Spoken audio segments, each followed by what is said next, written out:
Quais são os motivos que desenvolvem um câncer de colo de útero e quais são os sinais dele? Bom, o câncer do colo do útero está muito relacionado com a infecção pelo papilomavírus humanos, que é o HPV. O HPV, ele acomete uma alta percentagem da população que tem ou vai ter vida sexual.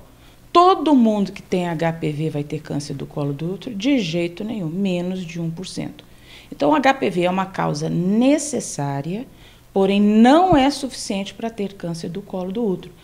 Aquela mulher tem que ter outros fatores que, associada ao HPV, ela vai estar mais predisposta a desenvolver o câncer do colo do útero. Quais são esses fatores?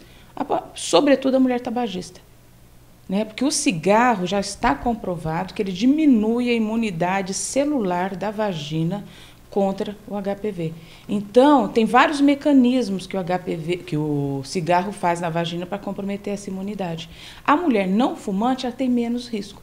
Além do cigarro, ela ter vários tipos de HPV, que seja um HPV persistente, que seja do grupo de alto risco oncogênico, O anticoncepcional, existe dúvida se ele pode ou não atuar também como fator no desenvolvimento do câncer do colo do útero. Aquela paciente que tem múltiplos parceiros, a questão da promiscuidade. Então, tem vários fatores que, junto com o HPV, leva ao desenvolvimento de câncer do colo do útero. Sintomas.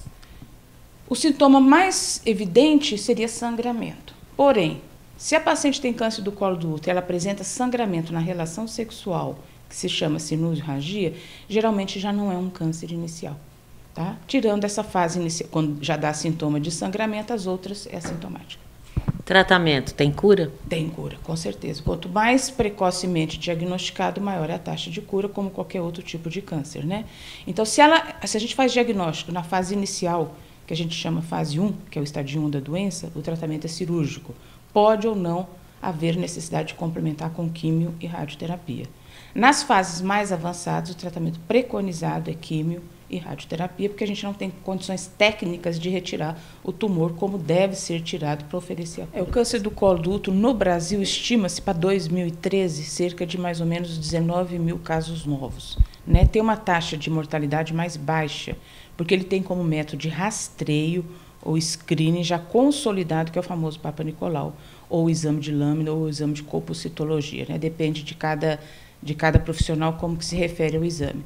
Então, qual que é a vantagem desse exame? Ele é barato, o colo do útero é acessível, basta passar o espéculo, colher o exame, Esse método é consolidado e tem uma outra grande importância do câncer do colo do útero, que ele tem doenças precursoras, doenças pré-cânceres que no ovário não tem.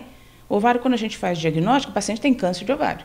Colo do útero, se ela faz o Papa Nicolau dela periodicamente, existe a possibilidade de diagnosticar neoplasia interepitelial, que é uma doença altamente tratável, não é câncer, porém, quando não tratada, vira câncer. Ou seja, tem uma história natural muito bem definida, o pré-câncer e o câncer. Idade mais comum para desenvolver o câncer? Câncer do colo do útero, idade reprodutiva. É o câncer de pacientes jovens. Então, o que angustia a gente? Tem um método de rastreio, é fácil cuidar, é fácil tratar, pega a gente jovem que acaba comprometendo os anos de vida dessa população.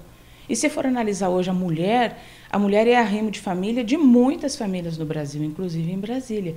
Então, essas pacientes, quando jovem adoece, compromete toda a estrutura familiar delas. A gente pode dizer que é uma doença de país subdesenvolvido? Ela é bem mais frequente em países subdesenvolvidos. Então, se a gente for analisar a questão da África, América do Sul, a Índia tem uma grande incidência de câncer do colo do útero, são 100 mil casos novos por ano, Porque lá não tem, todo mundo sabe como que funciona a questão econômica na Índia. A hora que a gente nós comparamos com a Escandinávia, por exemplo, é muito baixa a frequência de câncer do colo do útero. Por quê? Primeiro, o método de rastreio, esse famoso Papa Nicolau, teve uma cobertura muito grande da população. Então, eles conseguiram diagnosticar em fase precursora, tratou, a paciente não chegou a ter câncer. Então, o próprio sistema de saúde favoreceu isso, O exame foi aplicado. A cobertura da coleta de citologia no nosso país é muito ruim, ainda é muito baixa. Então, se você pega a região sul e sudeste, tem uma cobertura razoável. À medida que você vai subindo no país, o norte e o nordeste, a cobertura é baixa.